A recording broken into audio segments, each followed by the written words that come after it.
everybody. Welcome to this week's episode of News for Normies. I am Millennial Meditations, your host, bringing you a week's worth of news in a relatively short time frame. This is your first time watching, thank you, and I have one task for you all this week. Share this with one person. I've heard it from pastors and preachers before. If everybody brought one person to church, they could double the size of the congregation in 1 week. So I'm asking you to do the same. Share this video with just one person this week. That's all I ask. Nothing much. And then make sure you go follow me on Rumble and Spotify and all the other social medias down below. Thank you for watching on YouTube. I appreciate it, but Rumble is a much better platform, and people like myself and you are more welcome there. So head over there instead, because they're a lot more friendly to content creators. And as always, I have links below in the description of the video for all of the references here. That way you know I'm not just coming up with things out of thin air. And when I do, I make sure to make it known that I'm just coming up with something and there's no validity to it. So, all right, enough of the biz, I guess. Moving on to the actual news. So Hurricane Melissa hit this week, but it hit in Jamaica and several of the Caribbean islands, leaving at least 8 people dead and the entire island of Jamaica in waste. So my thoughts and prayers truly are going to those people. It's rough. Weather reports stated that Melissa was a Category 5 hurricane when it hit, and obviously slowed down as it went over land and all that stuff, but still it's pretty devastating. And good news, I suppose. Don't know how you have good news out of a tragedy like that, but President Trump has mobilized rescue teams to assist in the recovery efforts in the Caribbean for all of the areas affected. So hopefully those rescue teams get down there quick and can help in those efforts very, very quickly. And speaking of weather, this is very interesting.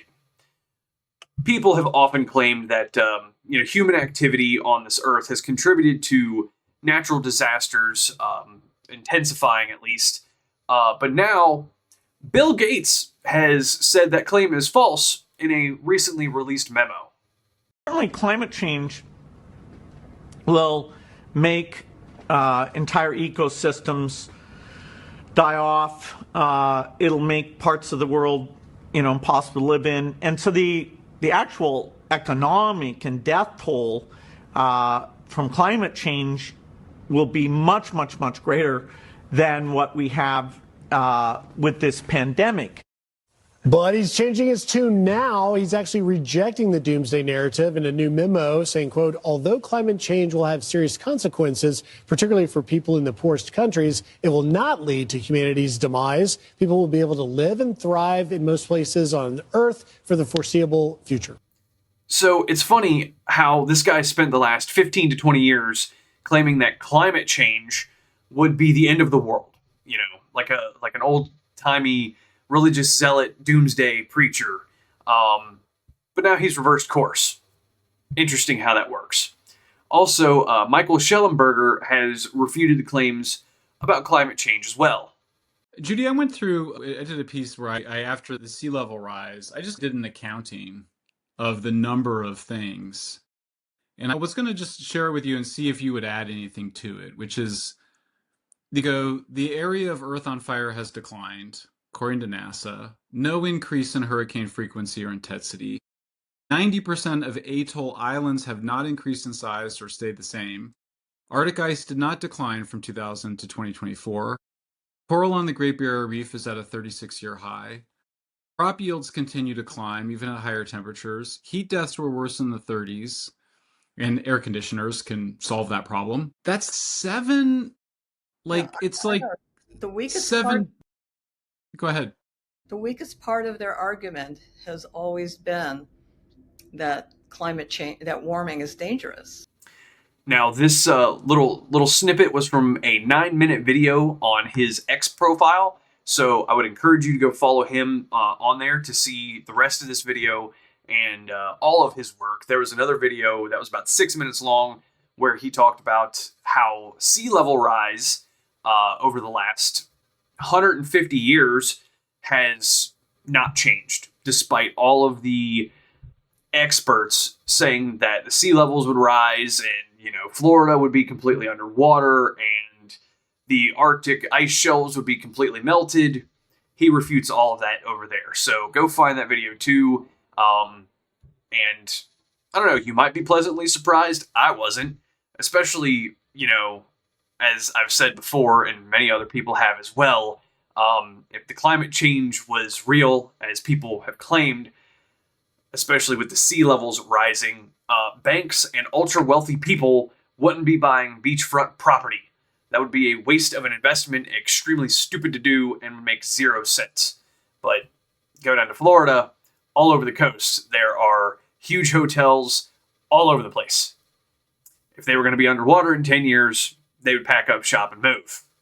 So, there you go. Just funny now that the climate change people are like, oh, actually, we were wrong. Well, like you always have been. All right. The big juicy story of today. Ironic, I just used that term. Didn't plan on it. The Supplemental Nutrition Assistance Program, or SNAP for short, will not be funded today, November 1st, due to the federal government shutdown. Both parties have passed blame, kind of like a beach ball at a concert, just bouncing it back and forth as to why the government shut down. But hilariously, this is at the top of the SNAP website. If you log on there right now, you are going to see this. Absolutely hilarious that the Trump administration is trolling the Dems. Several states within the country have declared a state of emergency because of the SNAP cutoff. You could probably guess which states those are. We all know that the shutdown is due to Democrats' desire to fund healthcare for illegal aliens. So if anybody refutes that, push back on that immediately because they're straight up wrong. On top of this, viral posts like this one here have been circulating calling for people to loot and steal from grocery stores, which could cause riots. And next week, when millions of people are going to have to resort to possibly stealing in order to feed themselves and their families, and the government complains, because they will complain about the crime rate going up, even though they're the ones who did it. Make sure you point your anger at the system and the people at the top. Okay, 2 points here. One, this lady looks like she could go without SNAP for a couple of months. Just calling it as I see it. And 2, I partially agree with her point. The federal government has caused a lot of problems that everyday people deal with. So pay attention to government at all levels, not just federal government, and vote out shitty politicians on both sides. Because, they like to create programs and spend our money on stupid shit, and then we're left footing the bill. Also, quick rant here. I've been hearing a lot this week that over 40 million people are on SNAP, with a large amount of those people being employed full-time. Why are that many people who have full-time jobs on government programs like SNAP? Shouldn't full-time employment be enough for people to live on? Like, that's kind of the whole point of it. And maybe, hear me out on this one. If the government wasn't taxing people to death, a 40-hour work week would be enough to pay one's bills and put food on the table. Imagine that. Also, how are people who have full-time jobs eligible for SNAP? Just wondering, because, and I know these are 3 anecdotal points, but hear me out here for my rant. I have a friend who is in his 50s who told me that when he was a kid, so in the late 70s, 80s, his parents tried to apply for some kind of, government welfare program. I don't know if it was exactly SNAP. I'm not sure. But anyway, moving on. They applied for it, and they were told they made too much money. Okay. Now, when I was a kid, during the housing market crisis, I think I was in middle school around then, my parents also tried to apply for, government program like that, and were denied for the same reason. finally, my sister, in today's world, in 2025, who is not married, but she has 3 kids, and the father is in the picture, and she is a server at a restaurant, a server. She's not working at, like, a factory line. She's a server at a, casual dining restaurant, if you will. She recently tried to apply for some kind of, government program like this and was told that she made too much money too. So how in the hell do those numbers make sense for 40 plus million people, many of whom are employed full time to be on Snap? I'm not denying the numbers, okay? Not doing that. I'm just pointing out the fact that those numbers don't make sense. If you think I'm crazy, please let me know in the comments, because I would love to know the rationale behind this. And finally, while not entirely related to the snap-ocalypse that is to come, the Pentagon has ordered the National Guard to establish a quick reaction force to deal with civil unrest. Now, that will be going into effect sometime January of next year, but, things might... That timeline might speed up a little bit if things escalate the way they do. So, at the end of this, this is just more proof that the Democrat Party buys votes by promising people free shit. They don't want to open the government because they want to fund healthcare for illegal aliens, and they want to keep giving out, government welfare programs to people, and therefore they'll get elected again because they do so. So, there you go. And before anybody tries to come at me, I get there are a lot of people who do have jobs on this. I am not demeaning anybody for their work. Unless you work for an insurance agency, you have a fake job. You are my enemy. But it just, maybe, again, hear me out. If people weren't taxed to death, they could afford their own groceries. End of story. Now, moving on. Trump is, he's using the N-word, guys. He's calling for the nuclear option. Not what you're thinking. Stop it. He wants to end the filibuster to reopen the government, which is funny because when Democrats call for it, Republicans are against it, and then when Republicans do it, Democrats are against it. Anyway, moving on. Quoting the Associated Press, quote, "The filibuster is a long-standing tactic in the Senate to delay or block votes on legislation by keeping the debate running.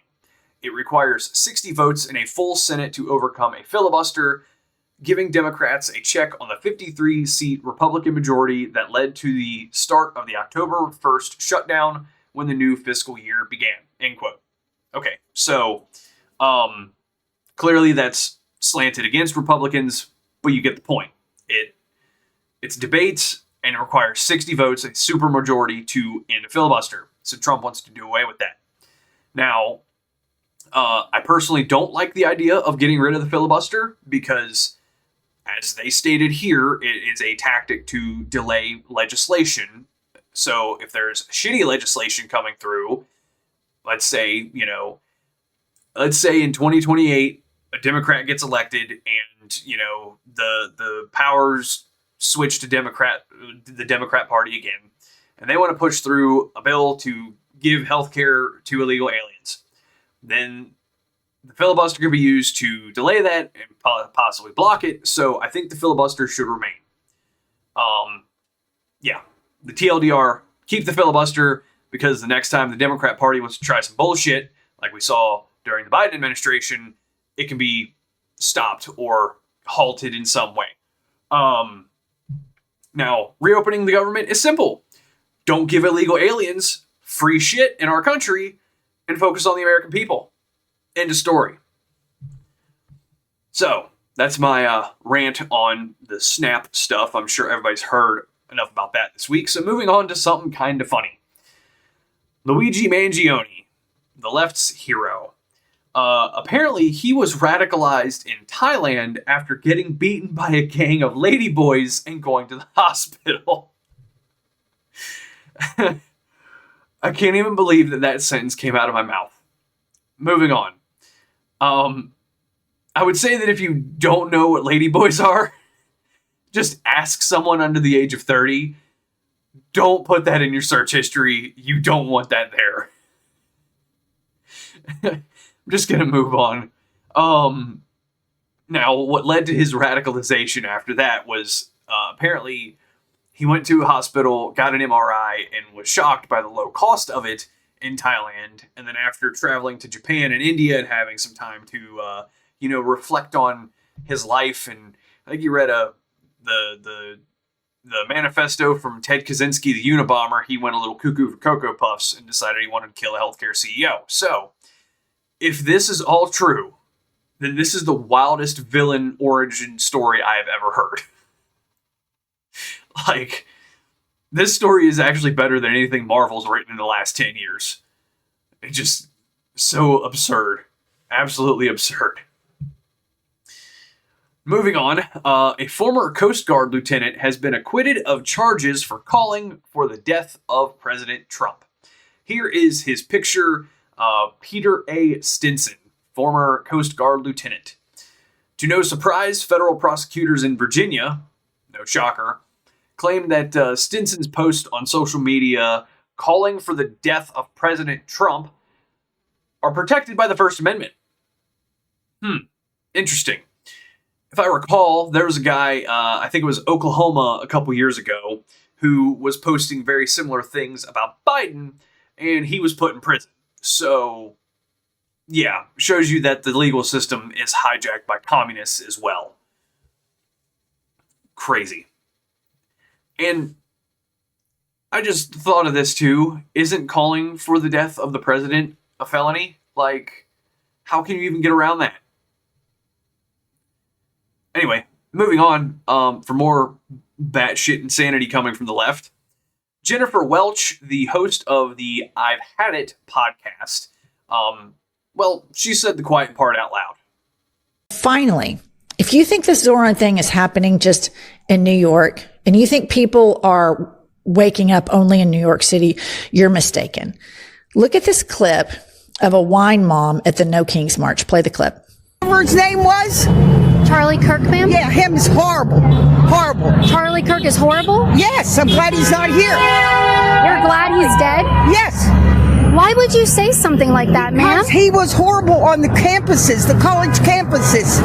Horrible person. You know what? I do the exact same thing. Well, would you be glad if I would die? Maybe. I'd have to think about it. You should be ashamed of yourself. You should be ashamed of yourself. Your friend just said she'd be happy if I died. I think we need to... So listen up, Democratic establishment. You can either jump on board with this shit, or we're coming after you in the same way that we come after MAGA. Period. Stop taking AIPAC money. Go on an I'm sorry I took AIPAC money atonement tour if you want to stay in power. Stop missing out on these big rallies. Hakeem and Chuck should have been front and center introducing the next mayor of New York City, but no, they wouldn't show up because they're pussies. They're pussies that are beholden to the same corporations that helped Donald Trump get elected. And this is just an embarrassment. Kudos to Bernie, to AOC, to Zoran. And that woman out in somewhere middle America saying, fuck Charlie Kirk, he was a racist, he was a piece of shit.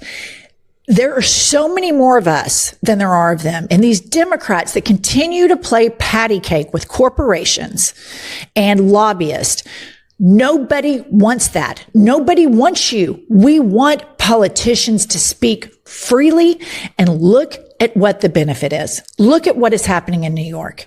And you dipshits are sitting on the sidelines, running your social media like complete dorks. It's embarrassing. Get your shit together. Hakeem and Chuck, seriously get your shit together, because the Democratic Party is moving on. We are moving on.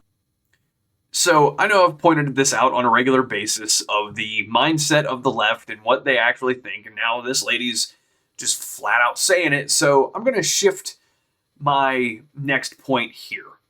Republicans in office need to grow a pair of balls and start taking these people seriously and have people like this arrested.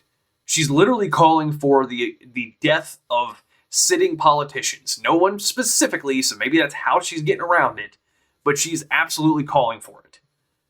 Also, we know that the federal government has pressured social media companies into censoring conservatives. That came out with the Twitter files when Elon Musk bought X. We know it happened now. So how about they do that? Like the government pressures the social media companies to just censor people who are calling for violence on either side. Like, and I can already hear the criticisms about the First Amendment, and well, again, as I've read off before, the First Amendment says that Congress shall not have it make any infringements on the freedom of speech. Now, quick sidebar, freedom of speech does not apply when you're calling for people to be killed. Like, and again, I'm not calling for people to be censored because their views are bad or I disagree with them. Let all the ideas come out and be debated and have it civil. But when you've crossed the line, when you're outright calling for the death of people that you don't like. Her podcast is still available, by the way, so that shows you how companies like YouTube are on board with this. So again, go follow me on Rumble if you're on YouTube, because they're a better company. Oh, and by the way, Virginia Attorney General candidate Jay Jones is still running. He's still in that race, even after his text messages saying that he wanted to kill his Republican opponent and his kids came out. So again, that shows you that the DNC as a whole is on board with this narrative. Prove me wrong. Please prove me wrong. I would love to be proven wrong on this one. And speaking of Democrats trying to, save face, Gavin Newsom, much like every white Democrat, such as Hillary Clinton, decided that code switching will get him elected president. But also, it was also about paying the bills, man. And it was just like hustling. And so I was out there kind of raising myself, turning on the TV, started, just getting obsessed, sitting there with the Wonder Bread and 5 stacks of, it's like the White Stack 5 story. Come on. Kraft macaroni and cheese. Bro. Are you talking about me? Young YG. YG, man. Every day in the backyard, just bouncing the basketball, throwing the ball against the wall until the ball is just like fraying, man. And your arms fall off. That's it. Whole thing. So just, and then, then this student that was shitty student is in the back with his head down, all of a sudden started throwing the baseball a little faster than everyone else.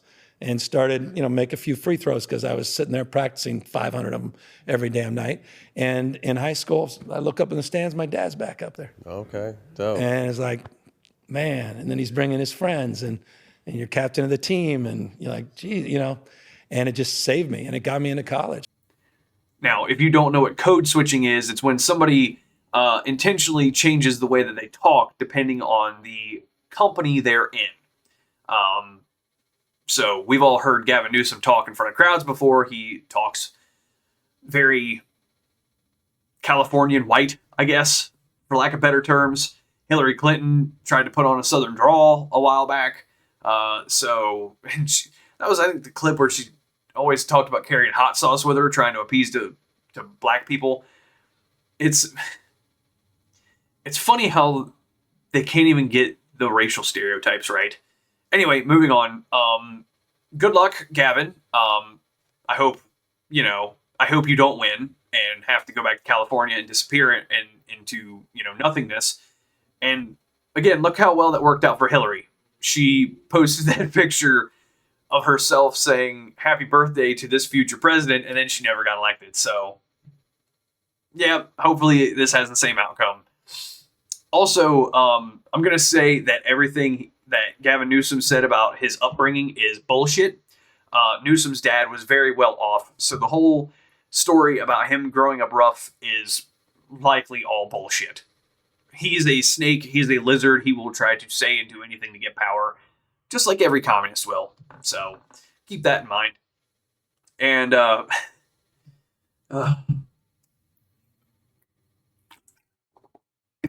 That energy drink is not a sponsor of this podcast. I just need a little pick-me-up.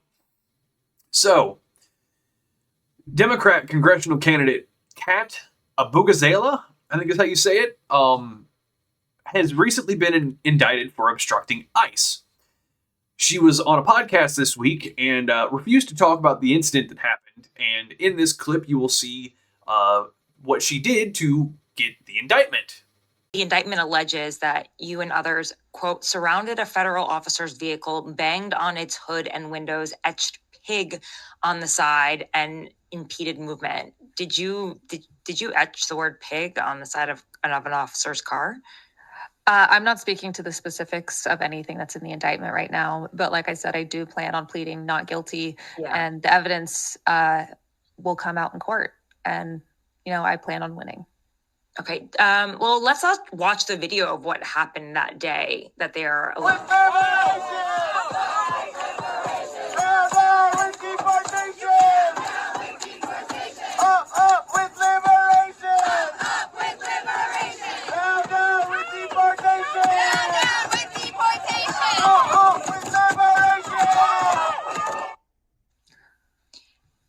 What do you, when you see that, what do you think right now?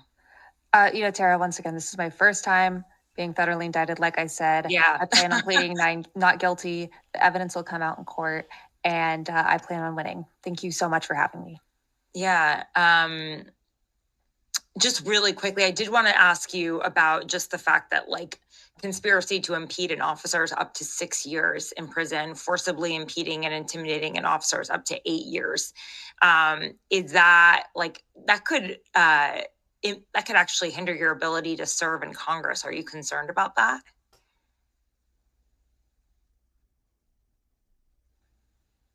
Did she just sign off? Did she just leave the chat? I'm so confused. I'm sorry. So, to no surprise, she, like many other Democrats who are finding out now after fucking around, is using this as political propaganda. My name is Kat Abugazale. I'm running for Congress in the 9th District of Illinois, and the Department of Justice is charging 6 people, including myself, with federal crimes for exercising our First Amendment rights near ICE's Broadview Processing Center. This is a political prosecution and a gross attempt to silence dissent, a right protected under the First Amendment. This case is a major push by the Trump administration to criminalize protest and punish anyone who speaks out against them. That's why I'm going to fight these unjust charges, but I need your help to do it. As I and others have exercised our First Amendment rights, ICE has hit, dragged, thrown, shot with pepper balls, and tear gassed hundreds of protesters, simply because we had the gall to say that masked men coming into our communities, abducting our neighbors, and terrorizing us cannot be our new normal. And because Chicago doesn't back down from bullies in masks who tear gas our neighborhoods, this administration has resorted to weaponizing the federal justice system to scare us into silence. But we're not going to be silent. The Trump administration wants you to be afraid of speaking out against it and its anti-democratic power grabs. And there are plenty of reasons to be afraid right now, but we have to overcome that fear. This case targets our rights to protest, speak freely, and associate with anyone who disagrees with the government. And while we have seen the unhinged and unlawful tactics this administration has used against the American public, it's important to remember they're doing this because they are scared. They are wrong. And they know they are on the wrong side of history. We cannot diminish ourselves in the face of these attacks. That's why we have to unite and stand up for humanity, our rights, and everyone terrorized by Trump's lawless secret police. You'll be hearing regular updates directly from me about this case and how we can use our constitutional rights to resist authoritarianism. And as scary as all of this is, I have spent my career fighting America's backslide into fascism. I'm not going to stop now, and I hope you won't either.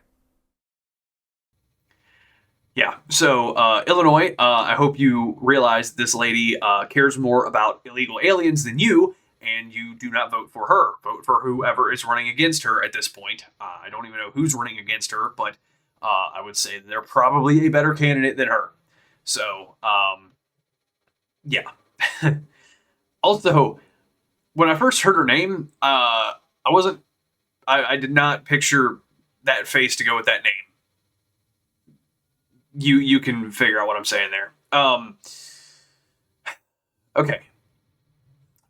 Next up, Ted Cruz had some strong words after learning more about Operation Arctic Frost. The Biden Justice Department signed off on issuing subpoenas for the phone records of at least 9 U.S. senators. 20% of the Republicans in the United States Senate were the target of this fishing expedition. They did so in complete contravention of the Constitution, of separation of powers, of the speech and debate clause, of free speech, of basic rights of privacy. This is an executive who believes it is justified spying on their opponents in the legislature because they convince themselves the ends justify the means. So this should be concerning to all people, as the Biden administration was clearly targeting their political opponents, just as the left, like Miss Abu Ghazala, claims that Trump is doing right now. It's funny how the left is doing the very things that they claim the right is doing. It's like they just hold up a mirror and say, it's Trump, it's Trump, it's Trump supporters, it's MAGA, when it's clearly them. Like, what the fuck is going on here, man? Yeah, crazy. And if you don't know about Operation Arctic Frost, man, I should have put this in my notes. I think it was the FBI was spying on several Republican senators in the lead up to the 2024 election. So there you go. Quick and dirty.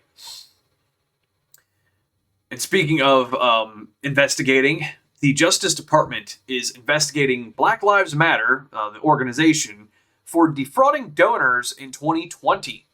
Federal law enforcement have issued subpoenas and one search warrant during this investigation. Now, albeit the investigation started during the Biden administration after BLM founders allegedly used $6 million in donations to buy property in Los Angeles in 2022. If you're wondering what this property was, I don't have an exact address, but it was apparently a house with 6 bedrooms and bathrooms. So, of course, that helps racial tensions in the country.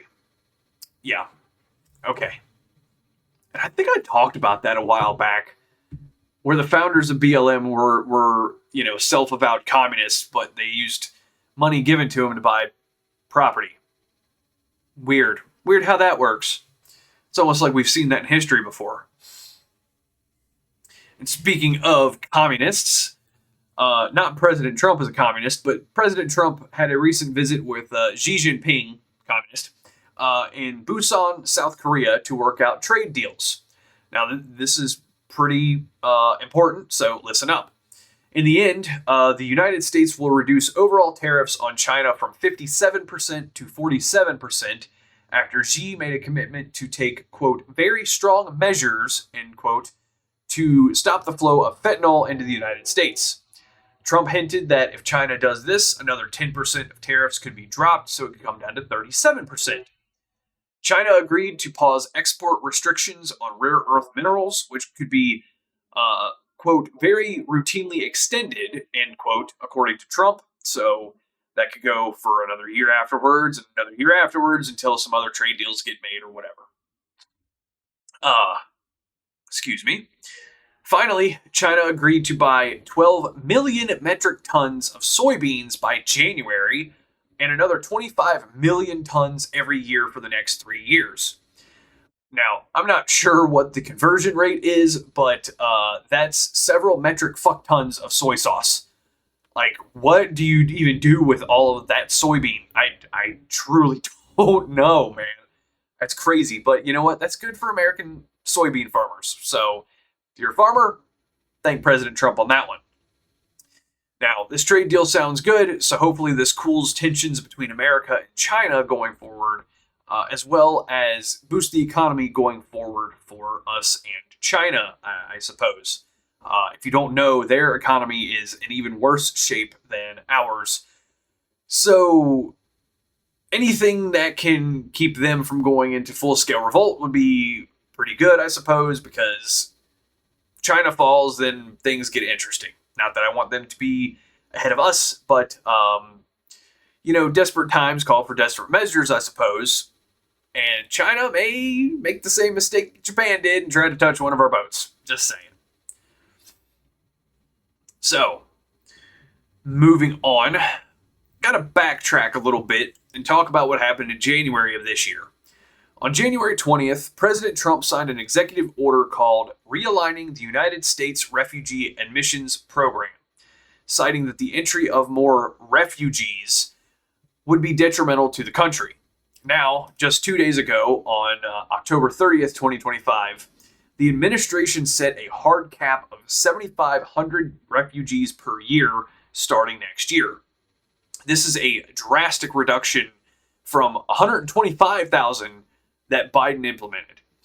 Most of the available spots for next year will be allocated for white South Africans and other groups deemed victims of illegal or unjust discrimination in the country, which no doubt has the left lighting their hair on fire and lobbing the same accusations at Trump of racism and blah, blah, blah, blah, blah.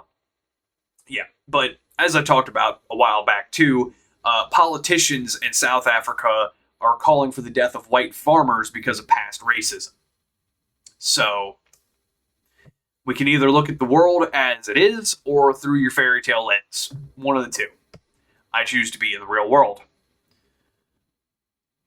Now, speaking of things that will affect the real world, Amazon is looking to replace over 500,000 jobs with robots by 2033.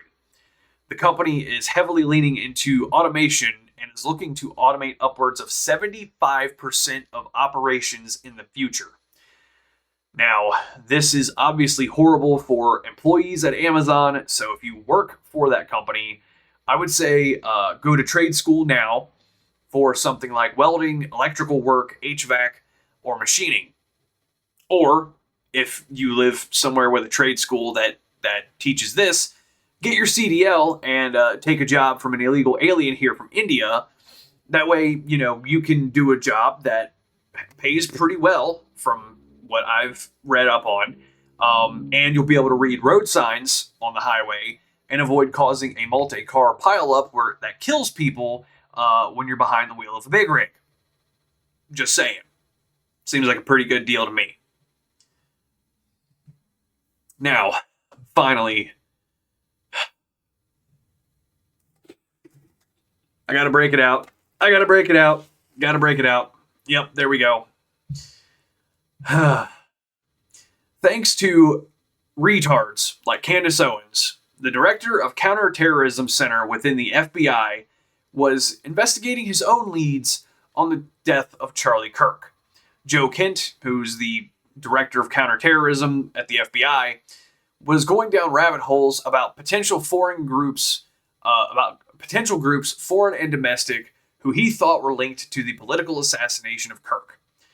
This is exactly why I've been calling for people to stop paying attention to the likes of Candace Owens. Please, for the love of God, stop giving her attention. She's completely unhinged at this point. She's making up more conspiracy theories than anybody else, and she's getting the spotlight, and she's wrong. She's flat out wrong. So, as I've stated before, this is why I include references below, so you know that I'm not just making stuff up on the fly, and when I do, I say, this is my own conspiracy theory, I don't have any validity to it, this is just something stupid I made up, so I try to be better than that, and I try to be, honest about my own views and opinions. So, yeah, that's all I've got this week. Stay safe out there, and get your groceries early in the morning, maybe. That might be a good idea. But I will keep my ear on the ground and hopefully no riots happen because of Snap. So, with that being said, I'll see you all next time. Take care and share this with somebody you know. Thank you.